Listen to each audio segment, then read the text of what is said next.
Seaver, Executive Director with Leads Council. I'm bringing you now our first of the month webinar leadership series. This one's exciting for me because I have one of my best buds on the call with me today. We're going to be talking about humanizing SMS. Have no idea what this means, so we're going to be learning together. But I want to go over a little bit of housekeeping rules before we get started. AC, who I'm going to introduce in just a moment, has agreed to answer questions along the way. And so the best way to do that as an audience member is to go to the questions panel inside of your control panel. Should be right there to the right or left of your screen, and there is a question section. If you do not see the question section, please use the chat feature and chat me your question, and we'll make sure to try to get those before the end of the call. Outside of that, I'd like to go ahead and get started with this. This should be fun. AC is really shy, and so it's going to be a bit to try to get him pulled out of his shell for this one. We do also sport the same cameras, which he wants to showcase a little bit later in the call. But look, AC, Aaron Christopher Evans, CEO, co-founder of Drips, man. I'm looking down at you at the screen because I'm just marveling at that camera. Help me understand. Humanizing SMS. What are we talking about here, man? Because I really don't know. Yeah, I think what we're really talking about is not necessarily, you know, AI or chatbot or this or that. It's what's the difference, right? Like, what are the different kinds of SMS? I mean, I get SMSs from, you know, CVS, Walgreens, Chipotle, airlines when we used to do that kind of thing, and humanizing it is the antithesis of that, right? Those are push alerts, short code messages, you know, links to coupons, things like this. When I think of humanizing SMS, I think of that is what SMS was built for, was to hold conversations. That's our category that we've built is conversational texting, and that's what we'll be talking about today. How do you do that? How do you do it at scale? How do you do it? You know, marketing psychology behind the messaging. There's a ton to it. You know, I want to interrupt a little bit and just kick back a little bit, because it kind of seems counterintuitive that we're starting to talk about humanizing something that we've spent now years trying to automate and try to machine. And with artificial intelligence and, you know, machine learning, it seems as if, you know, when I'm out there looking at SMS solutions, the big selling point is how can we automate? How can we get artificial intelligence to answer questions that the human mind can't? So I need to start off there, because if that's what we're seeing out there when we're looking for these products and services, why are we regressing and talking about humanizing? Look, I think AI and, you know, machine learning and all that has been so overhyped over the last few years, and candidly, companies that are touting that now they're puffing. You know, I mean, it's buzzwords. And I've seen completely humanized chatbots. I mean, Facebook has them, Google has them. And I don't know if you've talked to them, but it sucks. It's a bad experience, you know, and these are the biggest and best companies in the world, you know, and if you don't believe that their AI is on another level, or Alexa, you know, how's it having a conversation with Alexa? I can't even tell her, like, hey, can you turn this light on and turn the music down? I have to say, you know, I gotta give her two completely different commands. They can't even break out a sentence. So it's not where a lot of people wish it was yet. It will be eventually, you know, but it's just not there yet. So you have to have a human layer. You have to have a quality assured layer.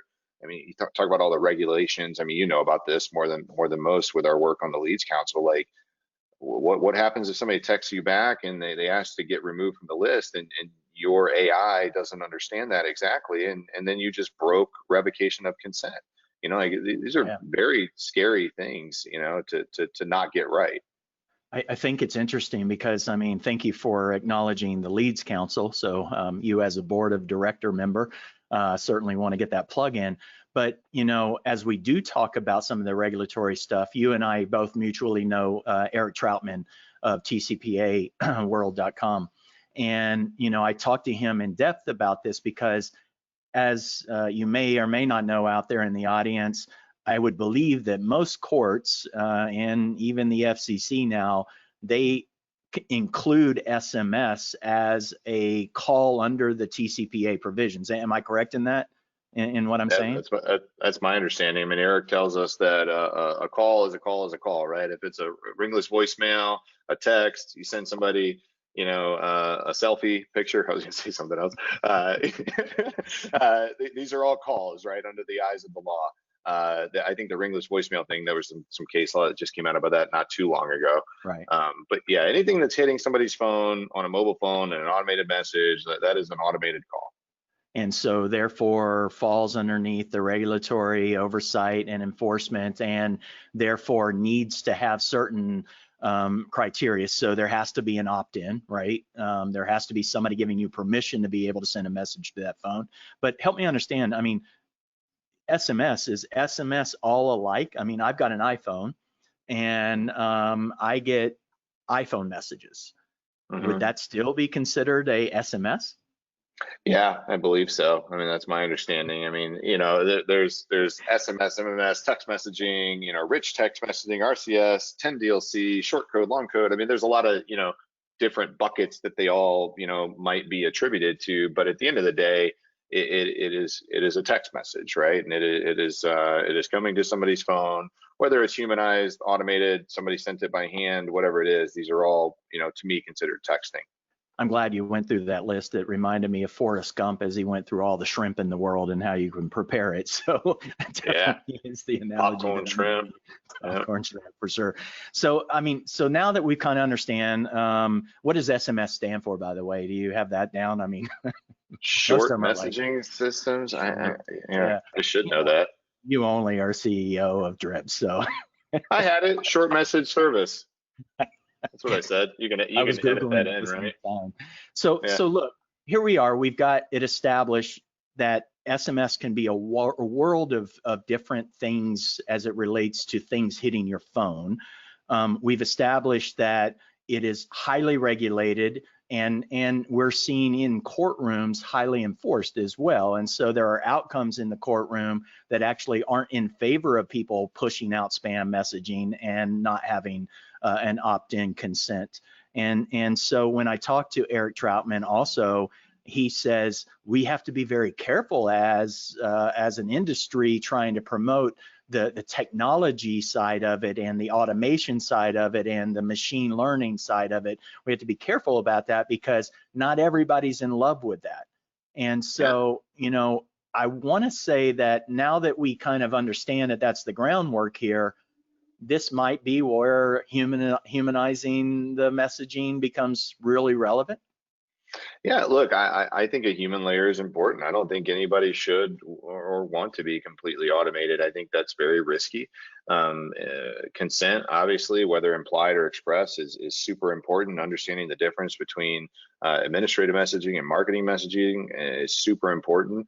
Is asking somebody to pay their bill a marketing message? Is asking them to update or renew their policy a marketing message? Like, there are very clear lines with these, and we've actually been working very diligently with Troutman over the past few months on building good content, building good awareness, making sure that we are informed, and he's giving us great advice into the different nomenclatures, how all this stuff works, so that we can pass that along to the brands and enterprises that work with us. And I think that's what we need to protect is, the companies that are doing it right, and they're using the trusted forums of their Janayas, and they're using companies like us versus just anybody out there banging out and uploading a ton of messages. Like, that's what I think he means when he says, like, we got to be careful as an industry as far as what we allow, because if Liberty Mutual wants to reach out to somebody to make sure they paid their bill, like that, there's no problem there. Like it's not a big high risk scenario. But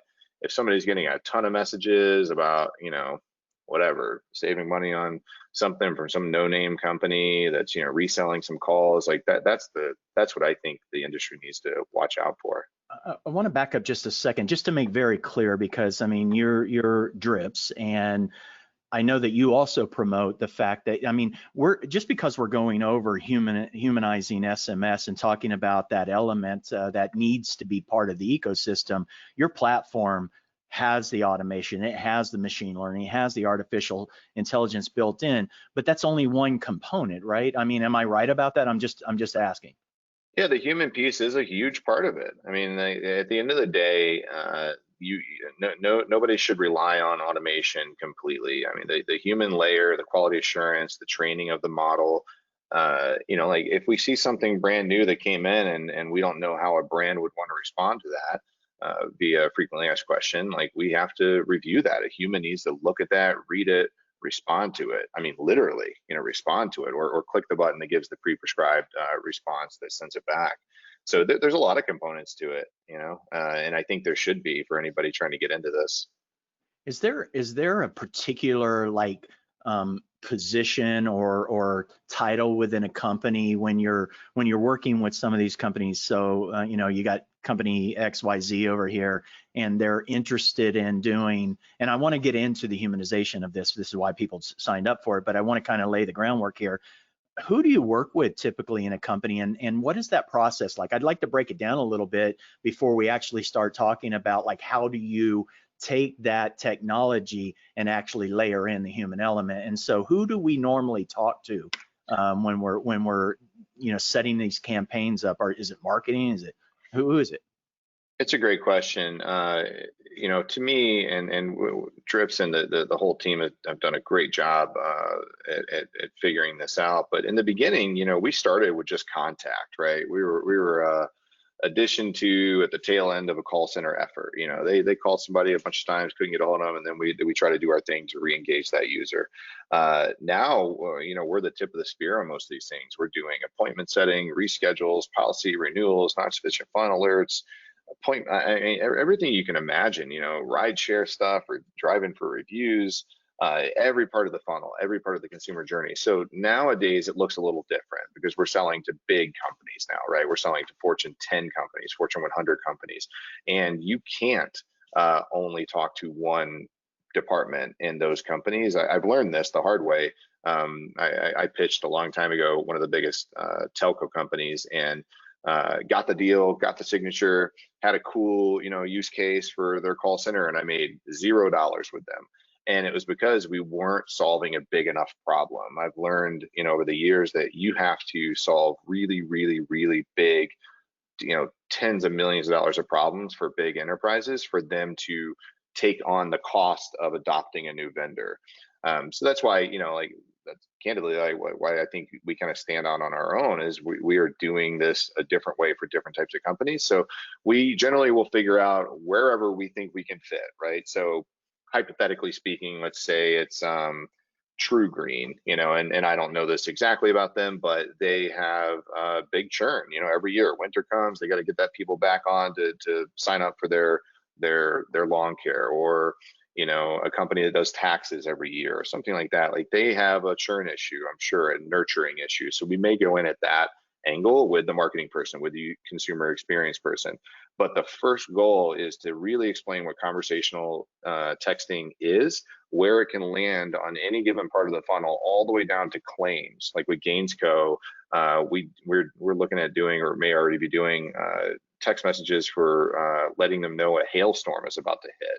It's a super innovative insurance company. Our contact there, Nicole, is just great, and she is pushing the envelope. She's trying to figure out, hey Rob, pull in your car, a hailstorm's about to hit. Think what that could do at scale, for an insurance carrier to be able to reduce all those claims. So the very first thing we do is we explain what we do, how we do it, what humanizing texting means, what conversational texting means, and then we ask them, like, what could this mean for you and your peers at this enterprise if you could do this at any given part? Pique their interest, and then the next call, we try to get the head of all these different departments, right? And we try to solve $100 million problem, not we can get 5% more people on the call problem. I go back to the fact that we have to have consent on this, and I know the experience as a consumer. I haven't had the best consumer experience with text messaging, and so I'm a bit hesitant sometimes to sign up for this stuff, mainly because I do believe that we probably have become so automated and so sterilized in the messaging that it's not a good consumer experience. But if I read the information about text messaging and where it relates in that marketing funnel and the value that it brings, people are really open to receiving messages on their phone. In fact, it's one of the higher converting areas, isn't it? I'm just trying to get a little Yeah, bit of yeah, insight. absolutely. I mean, at the end of the day, what texting offers us is asynchronous conversations, right? Like for you and I to do this call today with all the people listening, it took scheduling, emails, text, calls, planning back and forth, and like that was all asynchronous, right? To get to us to here, the conversion moment, if you will, right? So enterprises, it's very hard to tie down a consumer right now. I mean, it's almost impossible. Consumers act like we as professionals have been acting for a long time, right? They are busy, and maybe they're not busy doing podcasts or webinars or trying to keep up with their email, but they're busy, pausing Netflix and scrolling around or watching Game of Thrones or whatever, playing some video games or Candy Crush or you know I shopping on love Amazon. how you're struggling to bring topical elements into the conversation, but it's awesome. But whatever it is they're doing, I No, mean, I this, get this it. is what they Yeah. do, right? Like when I mean, you remember how it was, like when we were 10, 15 years old, like we were tripping over ourselves to get to the phone, right? The phone rang, it was like, holy crap, a phone's ringing. Like what? And the only difference between then and now is back then we were bored to fucking death, right? We didn't have anything else to do. We didn't have, Netflix and Amazon and Uber Or the and internet or cell yeah, phones. nothing, Nothing. so now we have everything. If you want to date tonight, in Akron, Ohio, you just swipe right, and find somebody on Tinder. Like you literally got people on demand. I mean, it's unbelievable what we have now. So how does an enterprise cut through that noise? They have to learn how to talk with consumers, not at them. I think that's the big difference. And that's what humanizing texting is really about, is how do you talk with somebody instead of just being another push notification, another interruption in somebody's day. Help me understand. I've got a couple of questions that thank you, Ross, for sending that. I will not share. Um, Rich Kahn, who owns Anora, and it's an ad fraud solution, and we talked to him quite a bit about just traffic that comes in and fills out forms and things like that. In today's regulatory world, where there's so much risk associated with sending out automated messaging, whether it be an automated phone call or a text message, what help me understand. His question is, what happens if a fraudulent user fills in someone else's name to the initial SMS? Does that cause issues? And if so, what kind of issues does that? And I know that this is a little off the topic of humanization, but at the same point, I'd like to just cover as much SMS stuff as we can, especially if there are questions coming in. Yeah, absolutely, it causes problems. I mean, this is what a lot of the TCPA lawsuits that you see flying around are, is people raising their hand saying it wasn't me, right? Yeah, great, you got the Jernaya video or the trusted form certificate, wasn't me, right? Eric Troutman actually is working super hard on this, and I can't remember if it's with Assurance or somebody but they're gathering notes and opinions from professionals like us in the industry on reasonable reliance, I think he calls it, right? Like it should be reasonable reliant if somebody got consent, got a lead, and they should reasonably be able to rely that that user is who they say they are. And then and the thing I love about SMS personally is if they text back and say this isn't Rob, great, they're out. You don't have to hit them to death with a call center, and they don't even know who's calling, right? So that's one of my favorite parts about asynchronous conversation, again, is you get the awareness and then the user gets the ability to respond.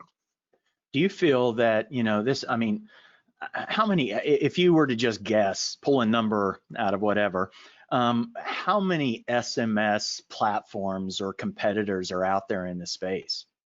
Oh God, there's thousands. I mean, there's thousands. Thousands. Yeah, literally there's thousands. Like we're on that big, marketing map thing, the MarTech map. If you've seen this, you can like zoom all the way in and like we're in there. But I respectfully to all the other companies out there, we do it very, very, very differently. I consider 99% of those companies chatbot, DIY, whatever you want to call it. Our team will never say the word chatbot. It is not what we do. It's not how we do it. All those companies are in the how can I help you business, like how can I help you? Respond more for more information, respond to information for information. I mean, in my opinion, it's not a great user experience. And look, we use chatbot, right? You go to drips.com, you go to a little bubble that pops up. It's like, hey Rob, how can I help you? But for the purpose of enterprises talking to their consumers, I think they have to do it in a much different way. So we're about 20 minutes into this, and we promised that we would start talking about humanizing. So we've set the stage. We look at the competitive landscape. We know that machine learning is part of the DNA of any platform that's out there, or should be. Just from a scale standpoint, I would imagine you would need, the automation and machine learning. But help me understand, okay, how does this journey start? Let's take it from the beginning. I'm a new client of yours. I'm at Affiliate Summit, which is an experience all to itself, which I enjoy going to. But I had been standing at a table, and I was listening to somebody talk to somebody about possibly launching a campaign. And they said, look, I've got 1 million phone numbers, and I'd love to be able to text message them tomorrow. Can I do that with you? What would you say to me if I was that person standing next to you saying, hey, look, I came across 1 million numbers and I'd like to send out a text campaign? What is that relationship going to look like? And then how do we get into a relationship where we're actually doing business? And then how do we go from that level of like sign up for alerts and, hey, if you use this code, you get $5 off the car wash, next time, to something where I'm saying, look, I'm lost in Phoenix and I'm looking for one of your car washes. Can you help me find one? Is that something where you can help me understand that journey of like onboarding, and then how do we get from automation to humanization? Yeah, so we are a managed technology, right? Nobody can just go to Drips and click sign up and add a credit card and do whatever they want, for a lot of different reasons. But somebody coming in with a spreadsheet, I'll just call it, we wouldn't. It's not our target audience. I'll just put it that way.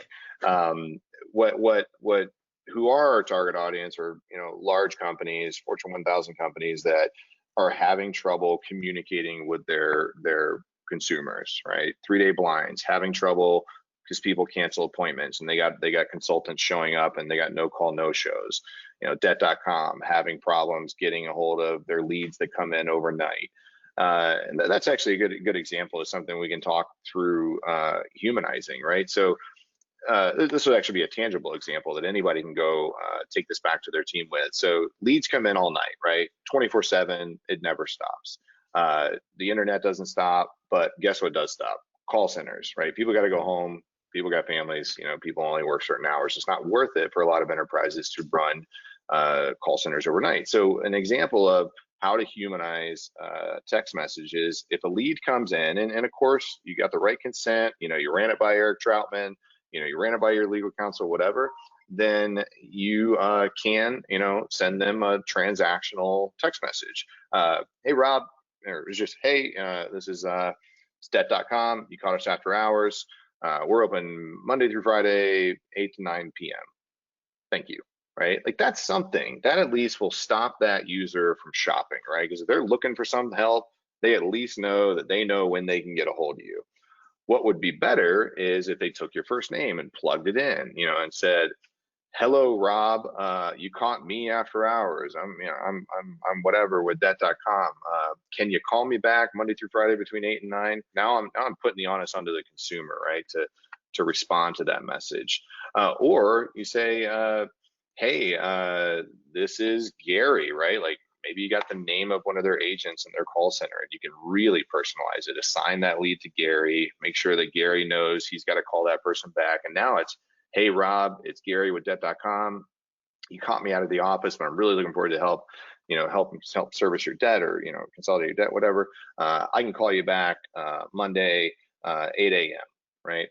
And you can see where this goes, right? It's more and more and more and more human. Or you can say, "Hey, Rob, it's Gary with debt.com. I'll try you back at 1 o'clock or 4 o'clock. What works best for you?" So now you've elicited a response. That person's going to respond. Of course, you got to, then be able to digest the responses. And that's when the machine learning and the AI and everything can come into play. But with less than a penny, people can send that kind of text message. They can humanize it, and it can make a really big difference, specifically in setting expectations with consumers and stopping them from shopping. So I can expect to see your services for less than a penny. Is that what you're saying? Yeah, no, that won't happen. Unfortunately.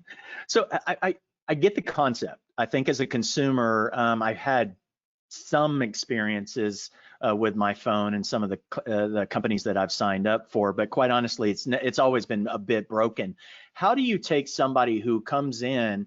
So I want to break this down a little bit, like the experience. I want to understand as a customer of Drips, and I want to try to understand what's this going to be like, where I come in and I set that first campaign up. What's the experience like with you, and how does that, and maybe not you, but somebody on your team, how do we go from that sterile response to that real valuable human interaction where we have machines doing this on our behalf? How does that work with you? I mean, I mean, I'm not trying to get you to give away secret sauce, but at the end of the day, I don't really understand the experience. What's that like? Yeah, the experience is like, first you dig into your whole consumer journey, right? Like, let's use 3-day blinds as an example. One of our oldest and one of my favorite brands that we work with. Those guys push us very hard. We've done some really cool, innovative things with them, and we are plugged in at many, many, many pieces of their journey. So you go to 3dayblinds.com, you're looking for set an appointment, you opt in, you give them consent to call, text, whatever. And then if you drop off through the appointment setting process, maybe you can't find the right spot on the calendar, right? Because that happens. You know, you got busy, your boss walked by, whatever, you got to close the window. So maybe an hour later, you get a text message from 3-Day Blinds. Says, "Hey Rob, it's Ellen from 3-Day Blinds. Saw you didn't finish your scheduling. Can I set us up for a meeting next week?" And you go, "Oh yeah, cool. You got Saturdays open?" "Yeah, we could do Saturday. We got a 10 o'clock and a 2 o'clock. What works best for you?" 2 o'clock. "Great. We'll see you then." Fast Is forward that to next week. is that a person doing that, or is that the actual machine doing it behind the scenes? Could be either. Again, it depends on, you know, how sure things are. It depends on the integration with the consumer. But I mean, the idea would be that you would want it to be as quality assured and as automated as possible. So you know, you get to the point where Friday's coming along and they get a reminder, right? Hey Rob, just a reminder, I'll see you tomorrow for our appointment. And then Rob goes, "Oh man, you know what? I'm not feeling good. You know, yeah, you know what? I need to push that." And then it gets rescheduled, and then it reschedules again, and then somebody finally shows up. They get a quote. You know, they're happy. They haven't signed it yet because they got to talk to their wife. You know, his 3-day blinds aren't cheap. And now you're in a different, you know, conversational texting campaign where it's something more about like, "Hey Rob, did you get a chance to review that quote?" Right? Question mark. And it's a conversation. And you say, "Yeah, you know, I thought about it. It's a little expensive." And then they see expensive as a trigger. So you offer them a 20% discount or whatever it may be. And it's that same kind of experience all the way through to installation, all the way through to asking for a review, all the way through to asking for referrals, all the way through to wishing them, you know, maybe a happy holidays, you know, the next time, offering them a discount. As I'm listening to you try to explain what that is, one, it almost overwhelms me because as a marketer who's in an organization where I do 100% of everything, you know, I mean, I'm CPA one day and then, you know, CRO, CMO, whatever. When you start talking about this complexity, it really overwhelms me as it relates to trying to add SMS to my mix, because I understand what you're saying, but I don't know how I could actually devote enough time to get that working for me. What is it like? Do you feel like your customers, what's the best mix? Is it, let me just have it, we'll fix it, or hey, you know, marketer who's wanting these SMS campaigns, let's work together, find what groove you can do? I'm trying to understand what that process and ecosystem looks like. How do we go from start to something where it's really conversational? Does it always include humans? Not? No, it's a lot of Yeah, it questions. should. It should. I mean, to back all the way up, what you just said is it's daunting, right? It's scary. It's confusing. It's confusing. You don't know what messages used to when, how many texts per day. what do you do if somebody does this? What if a lead comes in at 2 a.m. on a Sunday? Is it still okay to text them? I mean, there is a ton of complexity to this, and that is the exact experience that our clients have, right, when they start to look into this, and that's arguably one of the reasons we're doing so well, even through the environment that we're in with COVID and whatnot. I mean, we are truly experts in our craft, and our best practices and conversational texting and how to do it at scale in a way that cuts costs, drives performance, and increases user experience. And that is just a terribly, terribly difficult thing to try to figure out.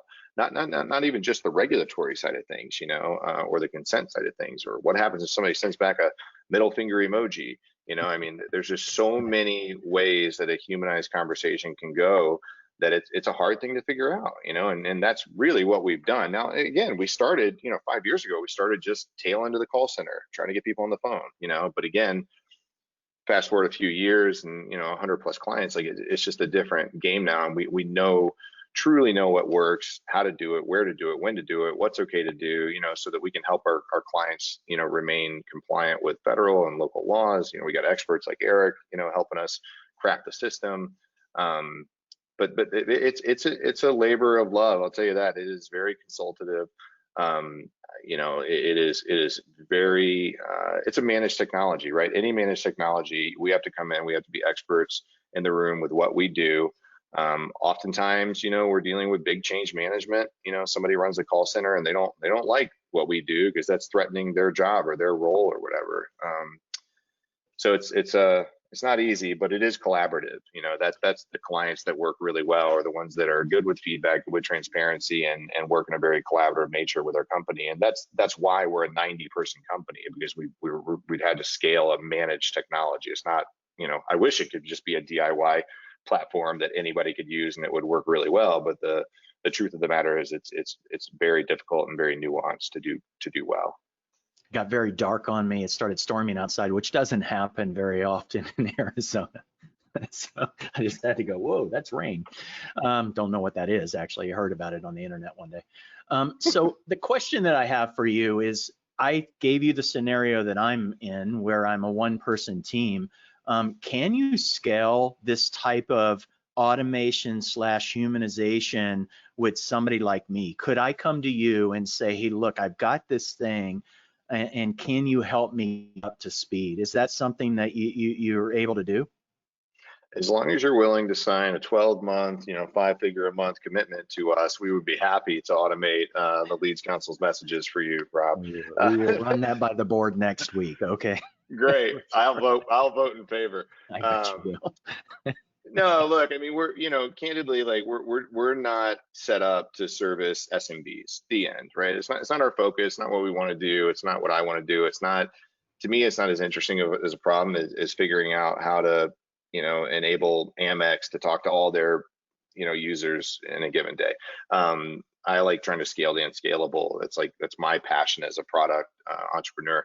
But that being said, there are really, really great tools out there that are DIY, that do have some cool automation. They do have some good, two-way communication capability, campaign capability. And you're a creative guy, so like you understand that the creative is the variable with a lot of these messaging. Like I don't know if you know Aru with Bot Splash, but we refer them a decent amount of business. They have a lot of the same technical capabilities that we do, but in my opinion, they're for more small scale, right? They focus on a lot of loan officers, insurance agents, SMBs, whatever you want to call it, and they have some brands as well. But to me, that would be a more appropriate place for a small need, right? If you really need to talk to 10 people a day, 100 people a day, some DIY stuff where you still get to keep your hands on the keys, so to speak, and respond to messages that the machine can't understand. That can enable you. You could plug that in at a couple key points: webinar reminders, weekly this, touch, reach out, get reviews. But for what we do, we're really, we don't need to solve for 1,000 clients. We need the couple hundred clients that we're solving big problems for.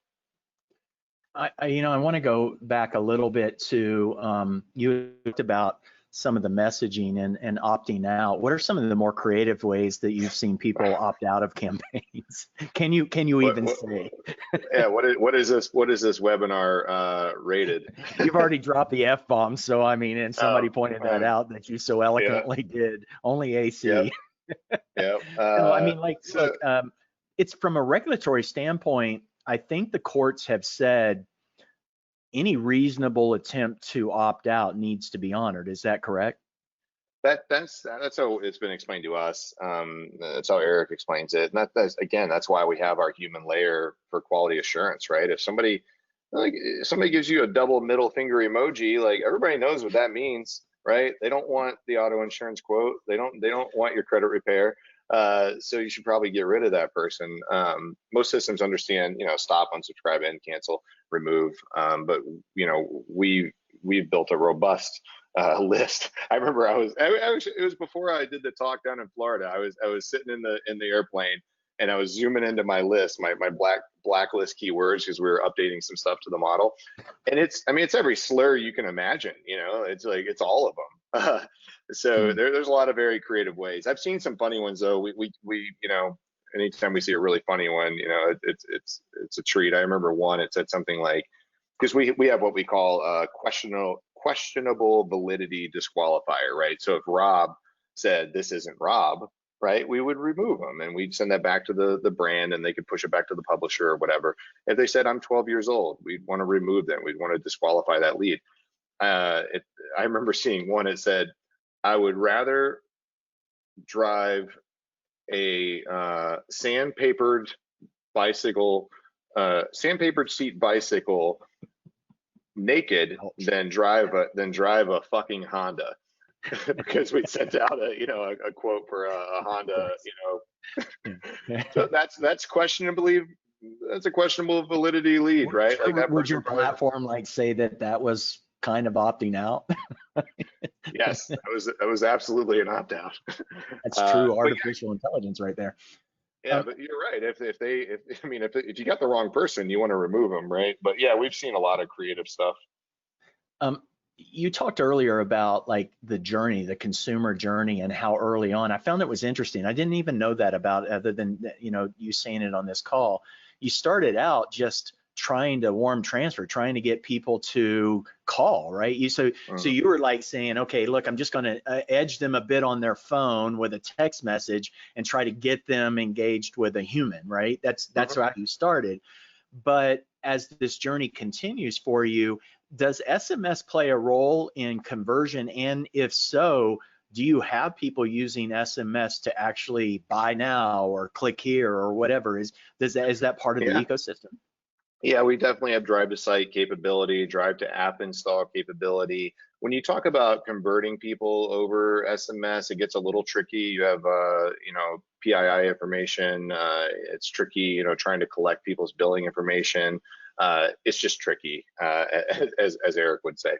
That's his word, tricky. I've started to adopt it, but it's tough. So a lot of things. We're in the considered purchases, lifetime event businesses anyway. Insurances, financial services, home services. Big ticket items. So a lot of these things are very nuanced. Healthcare, as an example, there's just you can't really do it over a text message. They got to get information. They got to validate information. There's security risks with trying to do it over SMS. So a lot of times we're driving towards a patient portal where a user can, authenticate and validate that it's the right person, or we're driving them to a healthcare professional, care coordinator type thing where that person can intake that user.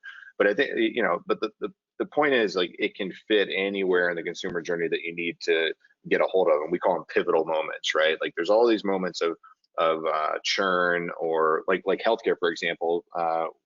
Interesting stuff, right? Like you get somebody that's pre-diabetic, they're on a healthcare plan. The insurer is trying to get a hold of them, but they can't, right? They can't get a hold of them, just like anybody else can't get a hold of people, because nobody's picking up the phone, nobody's carefully coming through their direct mail, and nobody's reading all their emails. But they need to get a hold of this person to get them in some sort of care plan because they're pre-diabetic, right? So they need to get them, into this care plan, or it's maternity, right? Labor. or it's high blood pressure, whatever it might be. There's wellness programs that insurers are incentivized to get you on because that means you stay healthy, right? This optimal adherence line. But what happens when you can't get a hold of somebody and they leave, they skew away from the optimal adherence line because you can't get a hold of them? Boom, they got a hospital visit, right? Now they got emergency issues, they got kidney failures, they got this, they got that. They got prescriptions that they should have been on 2 years ago, and now it's a struggle to get that person healthy again. So it's really all about figuring out those pivotal moments. And it doesn't matter if you're buying a pair of boots or you're talking about high blood pressure medication. It's still a consumer journey. It's still a client journey. Are there industries that take advantage of this more eloquently or efficiently than others? Is this something where any industry, or are there industries where you've seen just some really strong, definite wins that, if somebody were in that industry not using SMS right now, that they really need to consider adding this to their marketing mix? Yeah, definitely insurance. I mean, the insurance carriers that we work with, like Liberty Mutual and Gainsco and the like, I mean, they're leading the pack on innovation with this stuff. Insurance is also inherently the most risk averse, right? So they hear SMS and they go, oh, that's super scary. We don't know how to do that. Or they remember, issues they may have had with publishers way back when, that were sending out spam or whatever, and maybe they got in trouble for it. So I think insurances, financial services, home services, healthcare is looking very big.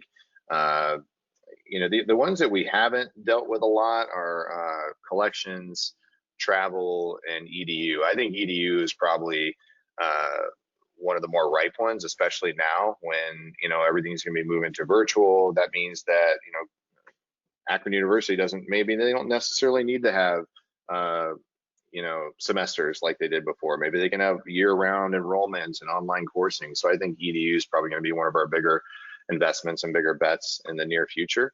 But it's really anything that's considered purchase, right? Like a lot of these companies spend a ton of money trying to get hold of these consumers and get them all the way up to the point of purchase, and then they lose them because they can't get a hold of them, or they can't talk to them. They spend all this money on these leads or this acquisition, they can't get a hold of them, or they get the person to buy, and the person's billing, changes, a month later or whatever, and they can't get a hold of them because they have a non-sufficient fund issue on a credit card that doesn't exist anymore. So it's anything that's high ticket item, anything that's considered purchase or monthly recurring type thing, I think should be looking at a system like this. Absolutely. You had talked about possibly having some slides to share, which we did not practice on how to do this efficiently, but do you have slides up that you can share with us? I'm not sure if the control panel, I think it should allow you, but I'd like to give some examples of what you're talking about as it relates to some of those conversations. I actually talked through those slides earlier, so I already used that ammo up. But I was going to show like the example of the off-hour message, right, and how to humanize it. But we can jump right into that. Like I always say that, like if you're able to send messages and you're able to think of email, right? If you're able to send email and you can get inbox just like the next person, the creative then becomes the variable, right? And that's what I think about when I say humanizing texting. Like you got to be able to hold conversations, but at the end of the day, what you say in those conversations are going to significantly impact the response, right? There's a book that any marketer out there should read called Influence. It's the Psychology of Persuasion by Dr. Robert Cialdini, Cialdini. It's amazing book, and it's all about the psychology of marketing, right? So everybody's seen this, right? You go to buy, something, whatever, some shoes, and you see 7 other people are looking at these shoes right now, and 3 other people in Arizona just bought these shoes last week, right? You've seen these things, Rob? You know what I'm talking about? Oh yeah. That's a social proof, right? That is you seeing that and go, oh man, 3 other people are looking at it, and people in Arizona also bought this. I should buy this because people in Austin look like me, right? That's social proof. Or what about when you say only 2 items left, right? Or 72 people are watching this item on eBay. That's scarcity, right? Scarcity, So scarcity, yeah, for sure. scarcity is a huge thing. I mean, if you and I were sitting in a room together right now, and there was one banana sitting on the desk and we were hungry, like we'd be worried about that banana, right? Because there's only one banana left. Like we don't know if we're ever going to get another My banana. 280-pound body would be beating you off to get the banana. Yeah. So we've got like time constraints. So, time Yep. limited offers, scarcity, all of the other things. So all of that psychology goes into effective messaging. And that's what you're saying basically, right? So you That's take that. right. All of it, concession, right? Like don't lead with the 20% markdown, lead with the expensive price, right? And then 2 days later, give them the 20% markdown. And then 3 days later, say, hey, look, this thing's going to expire. Now you got the scarcity. There's so many things. There's reciprocity, there's consistency and commitment. There's priming. Priming is one of my favorite. Like you can get them to say yes before you get the yes, right? I could text you and say, is this Rob?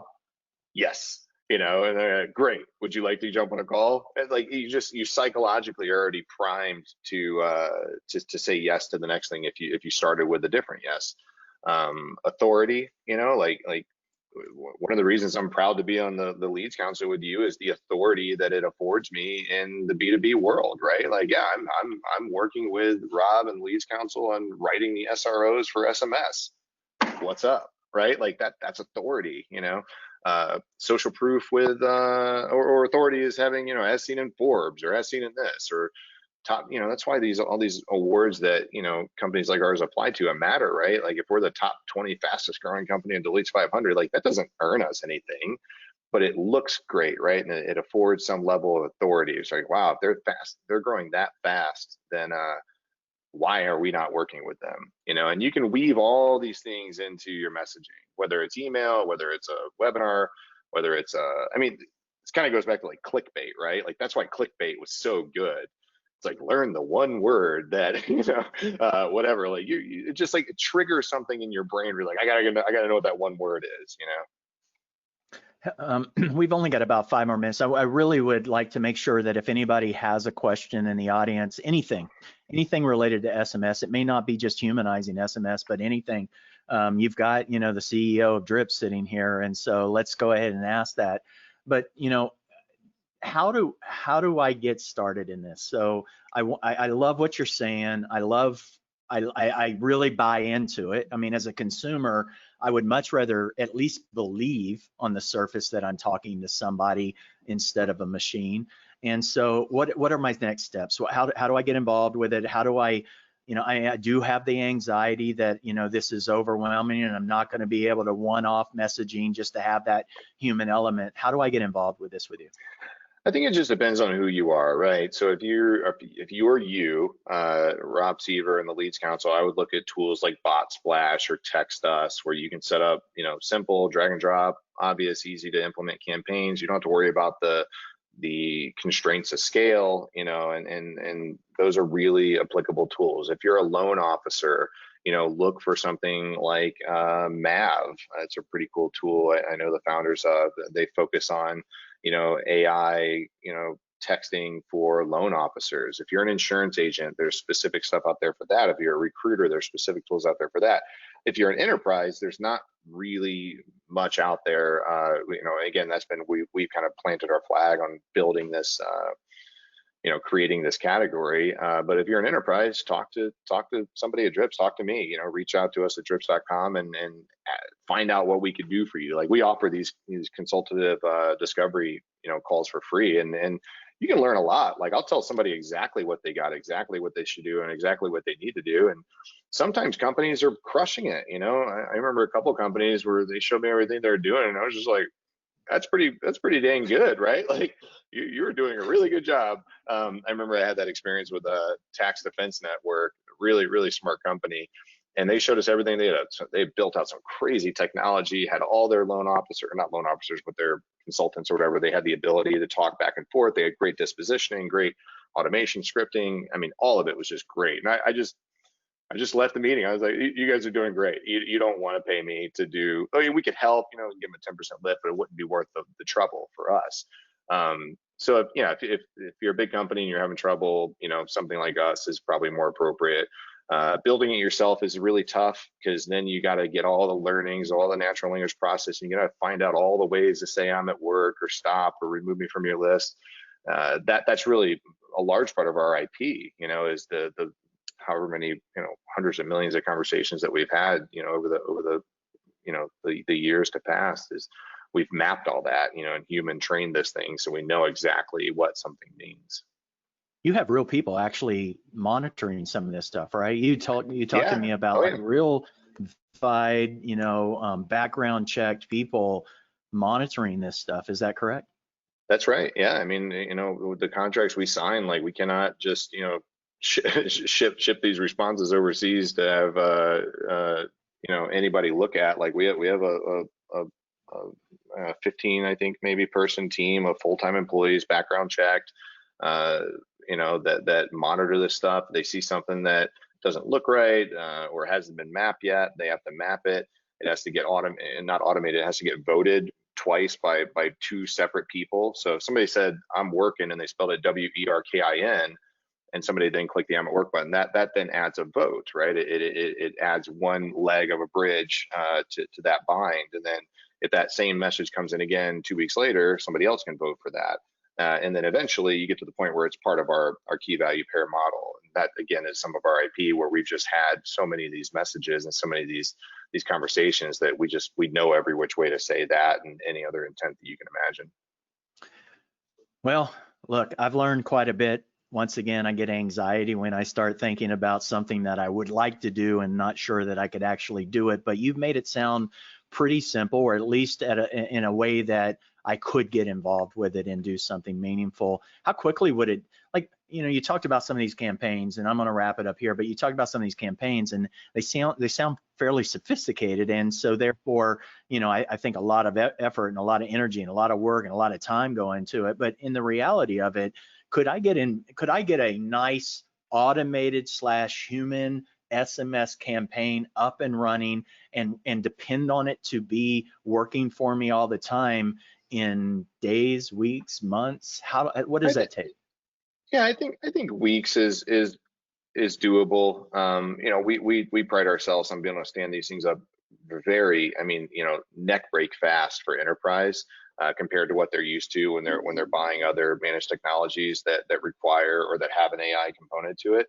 And it's because of the way that we've built it. Like, again, we're not in the how can I help you business, which that means you have to figure out every which way these people might need to be helped and build this crazy chatbot structure. We know the disposition, right? Because these are members of these companies. We know that Rob's, needs to update his credit card or whatever it may be. So we know exactly how we can help Rob, and we can talk to him about that and drive him to whatever outcome the enterprise wants. So we've been very lucky with the way that we've structured the whole thing, and our sales team are very good at explaining that. But yeah, there's a lot of drag and drop tools out there as well. There's Outreach, there's Autopilot. You could be up doing text, with your HubSpot instance in minutes. It's just how intricate do you want to get? How humanized do you want to get? How many pieces of the funnel do you want to plug? Did you say with HubSpot I could actually use it? Yeah, I'm aware. Autopilot, I believe, has an integration with HubSpot that you can do things at different dispositions. Trigger a series of outbound SMSs. Now, handling the responses and holding conversations is a little different, but even just with outbound, you can get pretty far.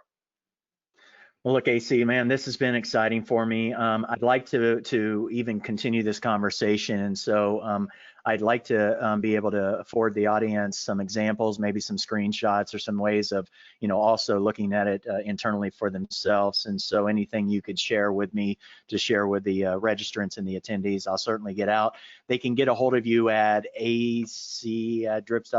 Is that right? Yep, absolutely. Yep. Or on LinkedIn or Facebook or any of the other 100 profiles you have? All the above. I'm not on TikTok. I'm not on TikTok yet. Yet. I knew that you would be getting there soon. Well, everybody, listen, thank you very much for attending today. I would like to make sure that you're aware that the council is still offering through the summer our discounted silver package at $500 a year or $42 a month. It's a no-brainer. Not only do you get full access to not only this stuff, but some of the other inside information we have. You get insight to the industry directory. I do want to point out something that's very important to us. We just created our diversity hub. If you haven't had an opportunity to go to the leadscouncil.org website and check out the diversity hub, check out at least the statement that we've written and we had our first diversity call center task force call today. And so that is an open call. We're going to be holding monthly if you would like to be involved with the council as it relates to adding and changing and fixing some of the diversity issues that the industry has going on right now. We'd love to have you. Please reach out to me at rob@leadscouncil.org. AC, thank you for being a board member. Thank you for endorsing the council. Thank you for spending your hour today with us, and I appreciate everything that you do. It's my pleasure. Thanks, Rob. All right, we'll see you later. All right.